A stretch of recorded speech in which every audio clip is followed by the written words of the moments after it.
following exercise really incorporates your kinetic chain, and that's really about how all of your muscles work well with each other across your joints. We're going to be working on your quads, your butt, and your deltoid or your side arm.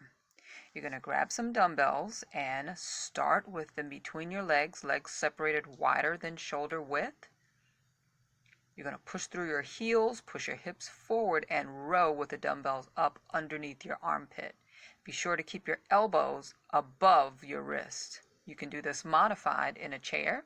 Lean over with the dumbbells between your legs and stand up, pushing the hips forward, push through your heels, row the dumbbells up under your armpits, and repeat. Thanks so much for watching. Please like, share, and subscribe for more exercises.